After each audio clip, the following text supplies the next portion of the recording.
ঘটেছে গতকাল রাত্রে যেভাবে তাণ্ডব চালানো হয়েছে, এমার্জেন্সি ভাঙচুর করা হয়েছে, আন্দোলনরত ছাত্রছাত্রীদের মঞ্চটাও ভেঙে দেওয়া হয়েছে, এটাকে কিভাবে দেখছেন?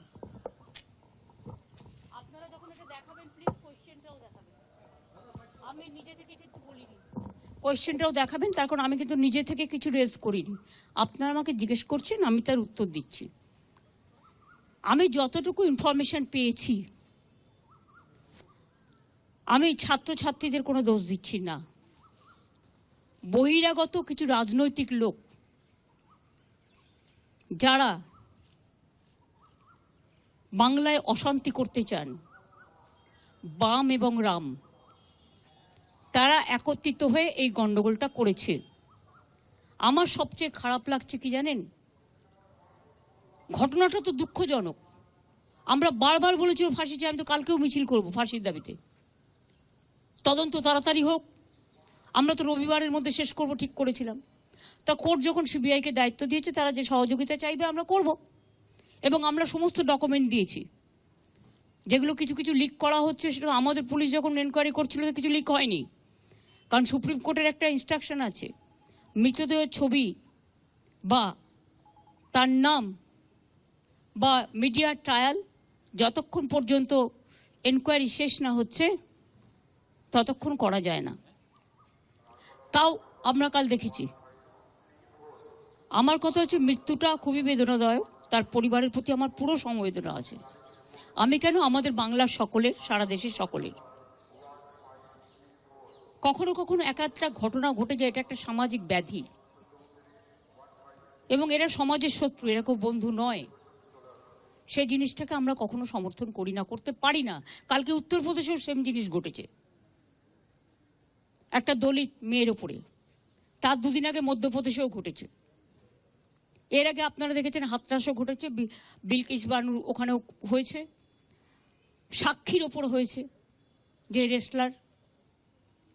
এরকম অনেক কেস, উন্নাও থেকে শুরু করে সব জীবন্ত জ্বালিয়ে দেওয়া হয়েছে। এই কেসগুলো আমি মনে করি যারা করেন,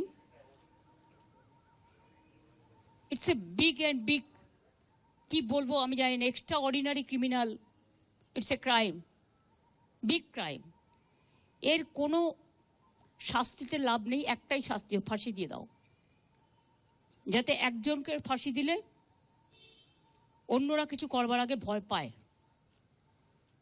কিন্তু আমি এটা নিশ্চয়ই বলবো, প্রকৃত দোষী যেন শাস্তি পায়, নিরপরাধী যেন না পায়। কারণ ধনঞ্জয় চ্যাটার্জির কেসটা এখন প্রতিদিন কাগজে লেখা হচ্ছে। তার হয়ে একজনকে সাক্ষী দিতে বলা হয়েছিল, যে সাক্ষী দিয়েছিল সে স্বীকার করছে যে আমার পাপবোধ হচ্ছে, আমাকে দিয়ে তখন জোর করে বলানো হয়েছিল। এই দিকটা আমরা যেন লক্ষ্য রাখি, দোষীরা শাস্তি পাক, কিন্তু কোনো নিরপরাধীকে যেন এই শাস্তি পেতে না হয়। যে ডাকতে পারে, সবাইকে কথা বলতে পারে, আলোচনা করতে পারে, কারো কোনো কোয়ারি থাকলে ডাকতেই পারে, এটা তো ইনভেস্টিগেশনের নিয়ম। আমাদের পুলিশও প্রায় 34 জনকে ডেকেছিল, বাদ বাকি আরো কিছু ডাকার কথা ছিল। আমাদের টাইম ছিল রবিবার পর্যন্ত।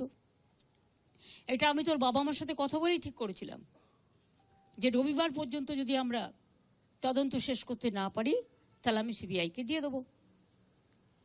এবং আপনারা দেখুন, আমি সোমবার দিন ওনাদের বাড়িতে গেলাম। ঘটনা ঘটেছে শুক্রবার, পুলিশের হাতে টাইম ছিল মঙ্গল, বুধ, বৃহস্পতি, শুক্র, শনি।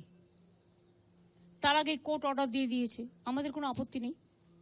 কোর্ট যা ভালো বুঝেছে করেছে। এবং আমি মনে করি যে কোর্ট 2-3টে কথা বলেছে। তার মধ্যে সিবিআই যেমন বলেছেন, সাথে সাথে এটাও বলেছেন যে আমি চাই যে যারা পরিষেবা দিচ্ছেন না তারাও কাজে যোগদান করুক। আমাদের তরফ থেকে হেলথ প্রিন্সিপাল সেক্রেটারি অনেকবার অনুরোধ জানিয়েছেন, আমিও পাবলিকলি অনেকবার অনুরোধ